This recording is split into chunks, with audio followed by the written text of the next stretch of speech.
Hi, welcome to Write More Light. My name is Sarah with Midwest Writing Center, and I am thrilled out of my mind to introduce to you a second time Brian Krans, author, journalist, professor, all around baddie. And he named his press for the Quad Cities. So all good things. I'm going to show a couple of his books. His first and third, Constant Suicide and Assault Rifles and Pedophiles. I don't know why I was like, and this one's fat. Thank you for joining me today, Brian. Hi, Sarah. How are you doing? I miss you. I am so pumped to pick your mind. I originally, like a year ago, wanted you to be on because I was thinking about observation, and that's what I've titled this video, though I'm not sure that we're going to stick with that, because you get details. And I think that's something that writers either aspire to or can do. And I am among the aspirational. So I look to you for that. I mean, details, they make or break things, like I will say I'm not a professor. I'm an instructor. Professor is a thing, maybe. Professor's like at least full-time. I was brought on by the local community college, like, hey, do you want to teach a media course? At first it was an asynchronous, and now I'm in front of twice a week. I'm in front of 30 East Oakland high school students who are getting college credit. So it's really interesting. We're talking about details, just the kind of cultural cues. What we're trying to get, because like I'll make a reference to, I was even just, we're talking about media bias, and I was like, has any of you heard of George Soros? And like none of them had said anything, and I was like, oh, I want to be where you are, like you don't know. But then again, we can talk about, like, if I make any kind of reference to the Marvel Cinematic Universe, boom, I had a kid that was looking at his phone. I'm like, what are you doing? Like, and he looked away. I'm like, I saw Thor. I was like, wait a minute, which one is that? He's like, Infinity War. I was like, oh, Infinity War is the superior one compared to Endgame. But yeah, it's those little details. In case in point, just yesterday we published a podcast and report about how police investigated a police killing, and it's all about the details.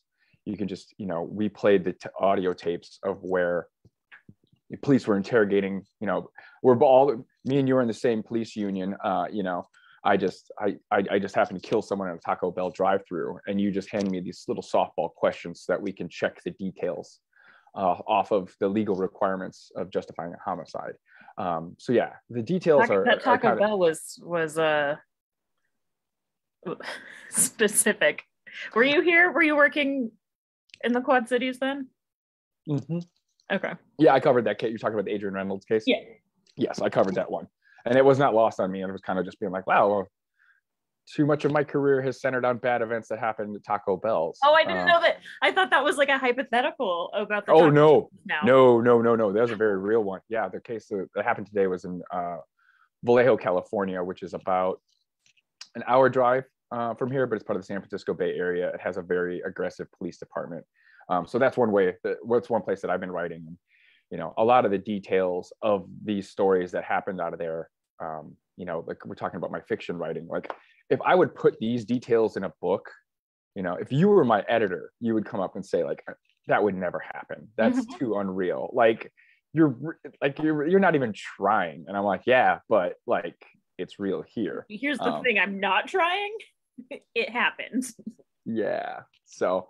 And that's a big thing, to go back to bias, like in details, especially when we're talking about the media and journalism. Details mean everything. It's word choice. It's being very specific. Was someone, we were just talking about like, basically like, even the Associated Press that finally decided that journalists are allowed to call things racist, where before we had to call things like racially tinged, but now we can be like, oh yeah, that was racist. You use the hard R, like that's racist, instead of like, oh, here's a racial epithet. Like, no, he said something racist. So yeah, details make a big thing. It's also, they serve as like these little anchoring points where if you put a specific detail in, that's where it can remind someone, whether like a color or a smell, that those kinds of things. It kind of anchors the reader into like, oh yeah, like I remember my mom's home cooking and like that smell. Like I was just tweeting out the other day, the feeling I like of when I make bone broth overnight I'll just put it in the rice cooker and make bone broth. And then you wake up and the entire house smells like comfort. And that's what the person was like, oh yeah, that's the right word for that, because that's what it smells like. And we can all kind of have this anchoring feeling of what it's like, of, you know, whether just a slow cooked meal or whatever it is, like our house smelling like a certain food. So yeah, those are the details, and those are kind of the observational things, to bring it back to your point about observation. Like, you know, as you're getting into writing and paying more attention, it's observing those little details and see how they make a difference in a story. Oh, you got me lots of places. I know. I'm like, wait a minute, I have a point here, right? I mean, of course, the thing about smell is like that's the real memory one. Mm-hmm. And so I think that just general writing advice, if you've got a good smell, use it. Where like mothballs. That's something I feel like everyone associates with one specific thing. Yes. Right? I immediately thought of my friend growing up. His dad had mothballs in the garage where he kept his riding a lawnmower. So it was mothballs, fresh cut grass, gasoline. You know, that is a perfect example. Immediately. I feel like there's not a lot of, like, mothballs aren't ubiquitous enough for them to be like a vague thing. It's very specific. Well, and it's poison. It smells like poison, you know, like I love the smell of gasoline. Like, well, don't like huff it, you know? Yeah, but no, I mean, and that's even in my own writing, like, especially in journalism, you don't get a whole lot of opportunities to use that smell. Case in point, when I followed a group of city workers, there was the fire department and sewer workers from Davenport, Iowa. We all traveled down to Bay St. Louis, Mississippi, following Hurricane Katrina. Everybody was talking about New Orleans, but we went not too far over to Bay St. Louis, and it was just all the rubble, and there were all these distinctive smells. And as we're moving this debris away, so we could find where, you know, when your house is demolished, all of a sudden, boom, it cuts off the water pipe and it's just bubbling up. Well, you have to go through each house and close all those off so that you can have water pressure. Otherwise, there's not enough pressure to even like wash down your house if it's still there. So as we're digging through all the rubble, you know, there's the smell of mosquito-filled swamp water. There's the smell of opened refrigerators, because that's the worst, is when you have a refrigerator that's been baking warm for 2 refrigerator. weeks. Yeah. And then you roll it and boom. And then there's the third smell of when you move rubble and you discover decomposing organic matter, whether it be a pet or a human. And that was kind of one of those things where we all, like, as soon as like in our experience, as soon as like that fridge opened up or we found that dog or whatever it was, the smell hit us all and it changed everything. And that in writing is one of the few key markers. You know, we'll write about like, oh, this is what this sounded like, this is what this looked like, but the smell is such an overwhelming, like, you know, as you said, it's such a memory, you know, boom, like, you know, like who, even walking into a coffee house in the morning, we smell the coffee and we start waking up. Mm-hmm. So smell is a very big thing. So it's one of those key markers that I think more people should be writing about, because it's also like, you know, I like writing about gross stuff too. So, you know, there's instantly like, you know, if you're at a party and somebody farts, that changes the room instantly. It's like, oh, okay, this is a party where somebody farts. This is a horrible aside, but it is so relevant that I cannot ignore it. I saw a headline today that said, Dax Shepard, and do you know what I'm talking about? Dax Shepard and Kristen Bell, their whole family sleeps in one room. And they're all so gassy that they didn't notice a rotting smell coming from their mattress. This is a real headline I saw this morning. What was the smell? Did somebody poop in the bed? Not tell anyone? No, they had some kind of like bed that you fill, like a water bed or something. And it was filled with a protein shake. I can show it to you later. I will say, like, as we were talking, I will say farts are a very real thing. As we were talking about before this, you know, this is 6 months ago today. We got a phone call like, hey, there's a baby at the hospital. Can you give her a place to stay for a while? We're like, yeah, absolutely. And I don't know how, but I have sympathy gas with her. So I have her overnight. So there are just times where her and I are just with me and our 12-year-old dog. We will just sit in the back room and we will play a game of he who smelt it dealt it. But like after a certain point, we're all like, okay, what is this smell in here? It's all of us together. It is. Just don't put protein shakes in your bed. No, no, I no, no, I don't know. That's whatever. They're super rich. Their problems are not real problems. No, I don't know how that happens. I didn't read the article. I skimmed for what the smell was, and that was it. But I also want to tell you that I have really I have never met your dog, but I have really strong feelings about your dog. I know her name. I know his name is Friday, and I love him. He's a good dog. And I just, that's the thing. I don't know anybody's pet's name, and I've never met your dog, and I love him. It's weird how many people do it, and it's one of those things too where like everybody's like, that is such a great name, and I didn't name him. I didn't name him. I got him from a coworker, and he's actually at my feet right now. He's black. See, I know things about your dog. Yep. My wife got him a DNA test. We're gonna figure out which one he was. I was told before he was Lab Pit. I think he's Lab Shepherd.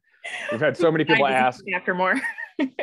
We know he's part lab because he's really good at being in the way. And there's part of me now being a new father. So I'm reading a lot of children's books, which I'm learning is an interesting genre. That it's some people, it must be real easy to write a children's books, but the people that really bang out the space, like I really appreciate their rhyme scheme, using plot.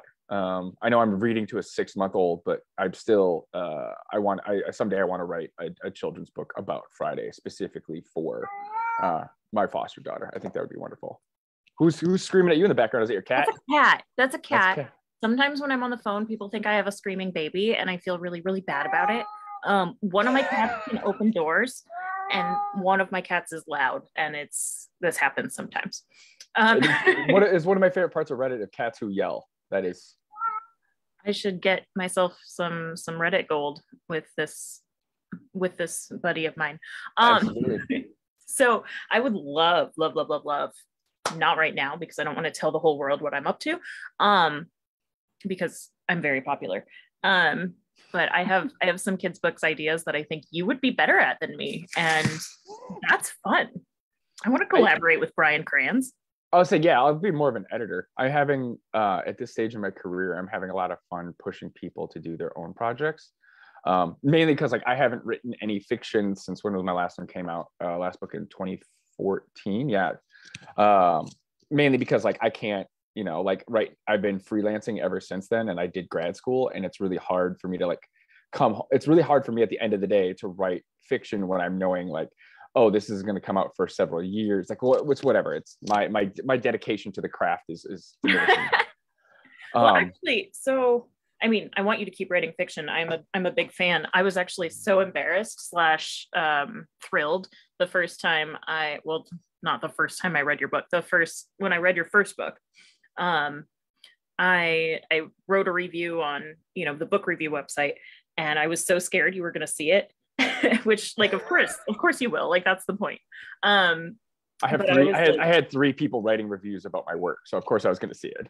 And also, I've now become a book reviewer, so it's all full circle. I can't remember what my point was.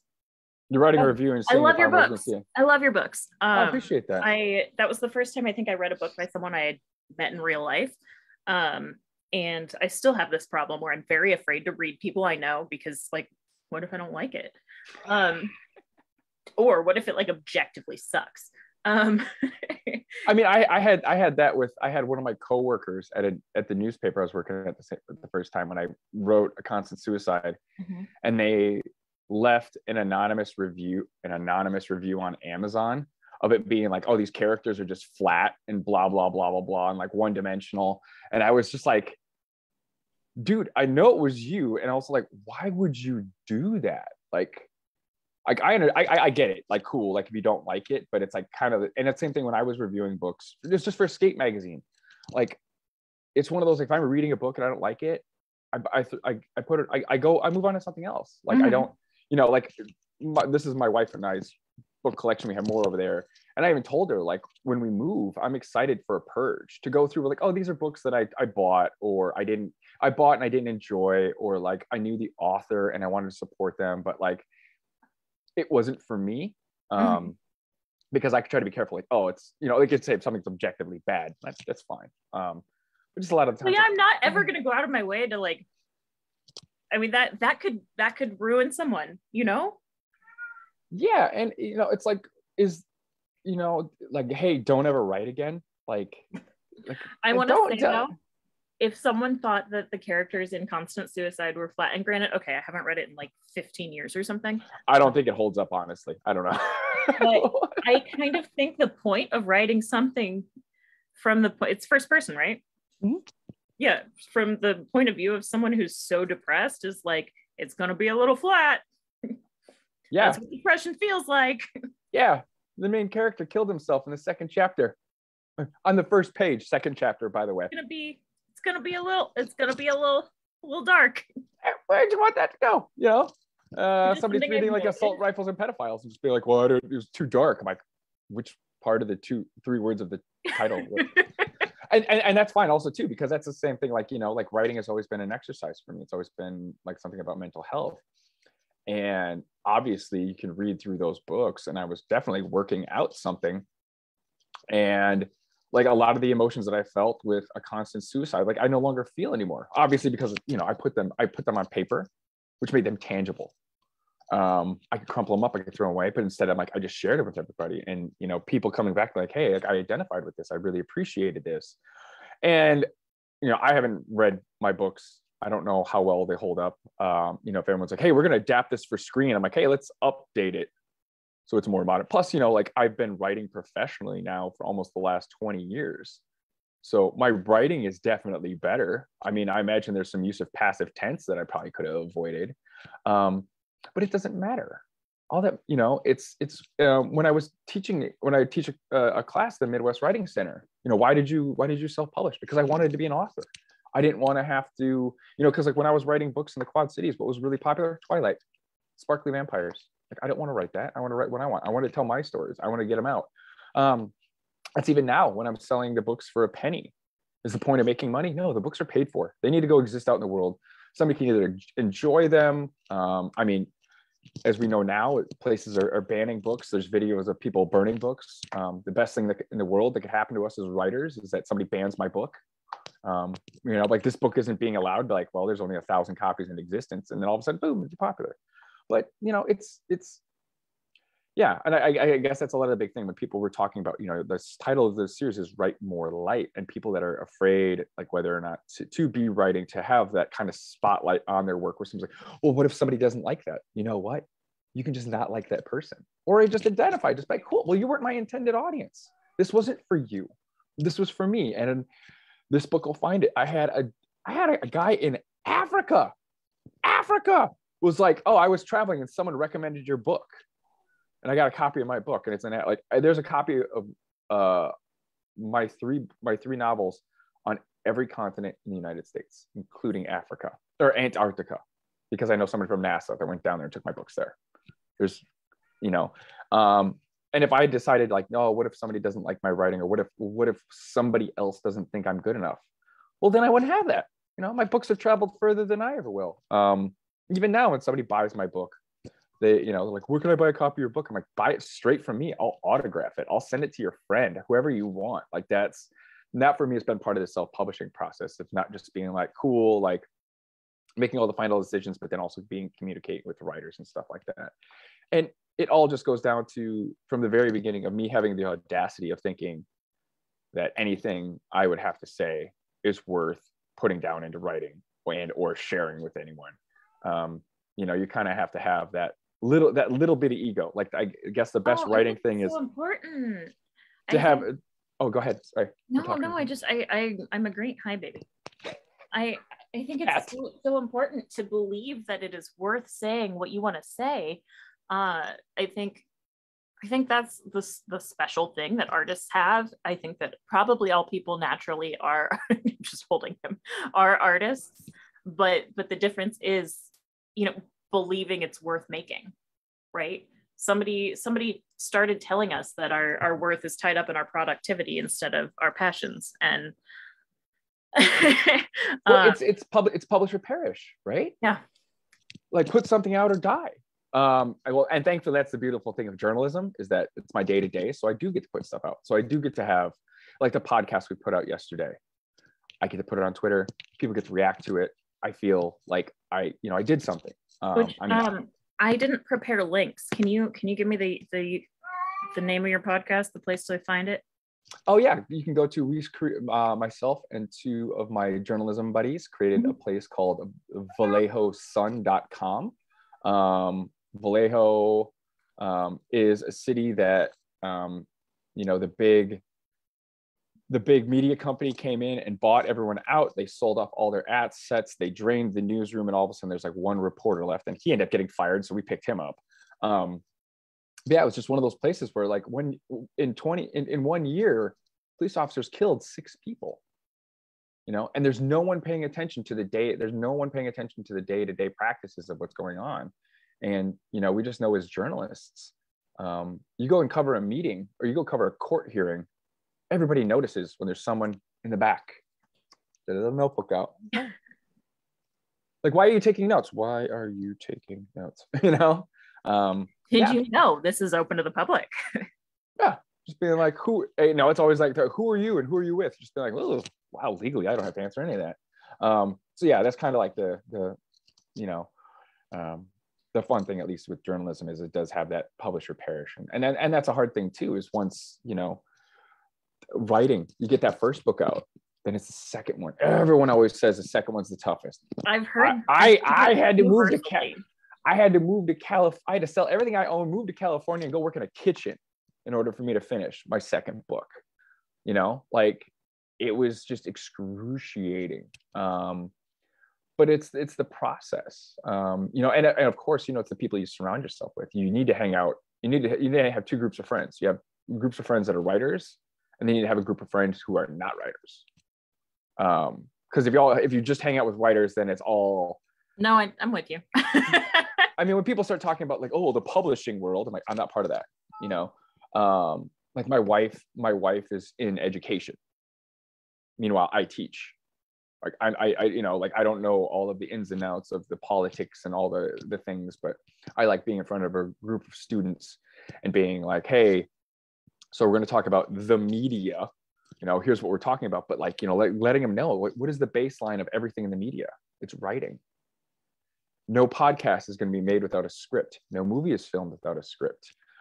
Most movies start off as a book, whether it's a comic book or a regular, but it's one of those things, but it's all writing. Every single, misleading headlines, that's all writing. That's all word choice. So I love a clickbait headline. Oh God. Yeah. I have the assignment for this week is having like pick apart like a piece of misinformation and disinformation. And I'm just like, the greatest thing is you don't even know where to look because it's kind of like everywhere. But yeah, the clickbaity headline. Else I really want to talk to you about, which is not for today, but I want to do an episode on information literacy, because all we see are headlines. Let's be honest. We get our information from our phones and all we see are headlines. Same. I mean, and that's kind of the fun thing that we're doing right now in my class at Laney College, is that we're going through like misinformation, disinformation, propaganda, and fake news. And it's like literally telling them like, hey, you know what? Government propaganda isn't all bad, because we're literally in one of the largest propaganda campaigns ever, and that's the COVID-19 vaccine. And people are like, well, the government's telling me to get vaccinated. That's government propaganda. Yeah, it is. It is. So is Uncle Sam. So is Rosie the Riveter. Like, it's all like, just because it's propaganda doesn't mean it's bad. And I realize me saying that makes me sound insane. I'm looking at my shelf. I'm trying to find the book, but it doesn't matter. I can't reach it. Get the cat to do it. I read recently. Actually, this cat, the screamer, used to wake me up, pull books off my shelf. Like he would bite the spine. Like throw it at your face? No, I think it was just the noise. I thought it was like they're throwing books at you. I'm like, that's how cats should be homeless. It's really clever. There's only a certain point. But I learned recently from actually a book about the clothing industry that like marketing for sales was developed in response to propaganda. They just wanted to give it a different name. And the man who did it, the man who started it for the US government, was Freud's nephew. And he, it's really good. If I had the book, I would just read the passage because I underlined the crap out of it because it was fascinating. Mm-hmm. Oh yeah, I'm sorry, I'm taking notes on that. I'm like, oh, we're gonna use that in class. Yeah, and he got the idea from Freud about like how to condition people to buy things instead of becoming Nazis was actually the purpose. They were like, if we, it was around World War II, and they were like, if we can distract people from nationalism by making them sell stuff, how do we make them want things they don't need? Yeah, the constant culture war. We're being sold on a regular basis. Like I know we haven't had our annual meeting of the media conspiracy yet, but like I didn't get the memo yet on what month we're starting our annual war on Christmas. I forgot. I forgot when we're doing that. I know it changes all the time, but we're going to be told that there's the war on Christmas. Just like this culture war that's being presented on a regular basis. So yeah, and that all goes to like everything. That's when I'm talking to students about things. Just pay attention to emotive language. We used an example of the Republicans spokesperson, whoever, Candace Owens, and her reacting to being played in Saturday Night Live. And there was one headline, it was just a clickbait, like, oh, Candace Owens reacts to being skewered on SNL. And then there was another one from like the Daily Wire, I think it was, that was just like, in this racially tinged, like the flailing Saturday Night Live. You can just go through and I'm like, every other word is an adjective or adverb. And that's why, like, a lot of the times, especially in journalism, when I'm editing some of my fellow writers, I just take out those adjectives and adverbs. Like it's as we always say, show don't tell. Mm-hmm. Like, show me that this meeting was disruptive rather than saying it was disruptive. Like give me them quotes, give me those things, the things I can see. If anything, give me a smell. I want to smell. With journalism, right? This is something I really wanted to get to today, so I'm glad that it came up organically. You frame things using fact. Like if you're going to try and argue something, you have to frame things using facts and trust your audience to get the point. Mm-hmm. And so I was going to ask you if you're seeing, say, a lot more adjectives, a lot more opinion in journalism now that, I'm just going to say it, basically independent journalism has you're either independent or you're not, I guess. All of our newspapers have been bought by the same three people. Yeah. I mean, in the Quad Cities, like the paper that we used to have two daily papers that competed against one another, and now they're all owned by the same group, Lee Enterprises, which I worked for that. I worked for Lee Enterprise paper when in my undergrad at Winona State. Yeah. And this week we're actually going to cover media ownership. And like the basic tenets of ethical journalism, which I know some people said like, that doesn't exist. Well, I care a lot about journalism, so I'm here for it. Yeah, well, and it also depends on, because it's, we talk about the media and how it's like this big thing, and like my dad watches a lot of Fox News and he's like, oh, blah blah blah, and like, well, CNN. I was like, Dad, I don't watch television news. As technology grows, the big thing is like media has been decentralized, starting from the printing press on, and now we suffer from a problem of where there's too much information. And so there's stuff to sort through. And it's kind of now it's up to us to kind of pick and choose what it is. Like I get the majority of my news from Twitter. Oh, wow, that's really bad. Why do you get it? Well, I curated my list. I follow a lot of journalists I trust. I trust, sorry, words. So I trust them as individuals that I know, like, hey, I know you're not like, I even have to be careful with jokes I make on Facebook just because somebody might take it seriously and that would damage my credibility. So it's not so much necessarily by publication, because, as I show in class, like I take a copy of the Sunday New York Times, which my wife and I get, and I take it into class and I pass it out and just like, here's the business section. That's the opinion section. It doesn't say that, it says Sunday Review, but it doesn't say opinion section. But just trying to know that, like, okay, well, a story in the business section is going to frame something different. Like case in point, when I was at Berkeley, and we were part of a local news website covering Oakland North, and there was a soda tax being passed. I was on the health beat. Another one of my fellow reporters was on the business beat. She did a story about how business owners were concerned that the tax would result in the rise in groceries. And that was the lobbyist standing point. Like, this is a tax on groceries. And me as the health reporter was doing the stories of, by the way, soda is the worst thing in the world for you. Like, so it's trying to teach people, because we all have to have this certain level of media literacy.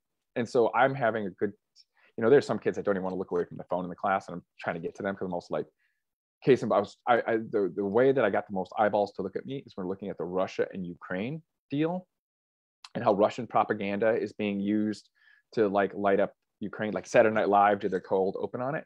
But I was explaining to him, I go, here's why you should care about misinformation, because misinformation is used to start wars. When I was their age, when I was in college, we had the invasion of Iraq because we were told that Saddam had weapons of mass destruction. That was a lie. And we had a war where people my age at the time went into Iraq and didn't get to grow up to be my age that I am now. So I'm just trying to tell them, like, misinformation is important, because they will draft you into a war over this. And some of the young men in that class were like, okay, go on. Like immediately, like, oh, yeah. So it's the hard thing that we're talking about independent journalism is because, obviously, like, Jeff Bezos owning the Washington Post is a major problem. The hedge fund that bought out newspapers here in Oakland and Vallejo and all across the country and then got them, Alden Global, they're very bad for local news. So I think something people don't know is for like student publications, there are a lot of protections surrounding, I keep muting myself and threatening my cat. Surrounding who can tell you what to write. But if you are a major publication and someone has vested interest in what you put out, and also they sign your checks, that's entirely different. Yeah, it's different when you got kids and a mortgage and stuff like that as a journalist and what you want to do. But like, there are a lot of places that have those kind of protections built. Like case in point, when we started Healthline News at healthline.com, there's a little subsection. The advertising department was taking money from like Pfizer and stuff like that, because we allow direct to consumer ads. And so if you're going to have a thing about bipolar disease, so you're going to run ads around it. Now, we made sure to have that editorial dependence, so like you have the ads here, and the thing inside the editorial box is not influenced by where we get our money from. And we would do that all the time. Just like, hey, I'm going to the advertising department, like, hey, heads up, I'm writing this story about Pfizer that's going to make them look very bad, and I don't care if you lose an account, but we're going to print it regardless. And that's great, but that doesn't always happen, because the media is populated by human beings, and we are flawed. We have ulterior motives. A lot of the times is, there's the idea of like the media conspiracy, but a lot of the times it's people not paying the full attention. We're stressed. We have so much work on our plate that a lot of times it's not malice that we're operating with. It's just ignorance. Like, we missed something. I've done that in stories where, like, how did you not add this detail? Like, oh my God, I didn't even know that. Like, okay, so yeah, ownership is a big deal. And a lot of this stuff, like with corporate ownership, like even the New York Times, like I subscribe to it and I read it, but a lot of times I'll read a story and I was like, ugh, that angle is horrible. Like stuff that they write about the Bay Area. Like, I don't know how many times people come through and they talk about like the homeless problem in Oakland. And I immediately get defensive because I'm like, oh yeah, we're not doing enough for people experiencing homelessness in Oakland. But the hell if you get to just come into town, throw a dash cam on your car and drive around in this voyeuristic thing. Just like, look at how horrible this liberal run city is. Just As an island, I understand. Hey, you don't get to say that unless you live here. Like, you don't get to complain unless you're paying that too high a rent. But yeah, so media ownership is a huge deal. And thankfully there is what I really like. I've been a part of a lot of grassroots efforts. That's what we're doing at the Vallejo Sun. Like, we're broke. It's primarily volunteer for us, but it's an important thing. So we're really glad to do it. And the main thing is, like, we get to run our articles. There's no ads. There's no pop-ups, so people can just come in, read the news, and go about their lives. But yeah, I do know. I will say I'm sorry that we have to cut this short because I do want to say this. I'm starting a therapy session. I haven't been able to get in therapy for a while, going through a lot in my life and everything like that. But it's also another thing I do want to say to writers. It is okay. You don't have to depend on writing as your sole source of therapy. So as somebody who's been in therapy numerous times, like, go talk to somebody about it. Like, don't, whatever it is. I just want no stigma on asking somebody to just be like, hey, I need to go talk about my problems. And I am never going to personally, I'm never going to not admit I go to therapy. So I'm glad too that someone else is. I'm doing online therapy, which is even the better thing. I don't have to go anywhere. The future is wild, and also it's the present. Is there any last minute thing you want to add before you gotta run? What I love telling students, I gave them all notebooks on the first day of class. And there's two things I gave them. You gave me a notebook when I met you. Thank you, Moleskine, for the sponsorship. The notebook offers two things that I love. It's when, so I'm more introverted than many people would believe. But going up to a stranger and asking them questions is terrifying. But this is my little shield. I'm protected because I have my notebook. Haha, you can't get past the notebook. Pew, pew, pew, pew. Also, case in point, this notebook speaks to me. It has empty pages. It says, fill me with writing, fill me with writing, fill me with writing. Because then when you're done with this notebook, you get to do the greatest thing in the world. Go buy another notebook. So these things are your friends. They're your shield, and they're your assistant telling you that you need to be writing.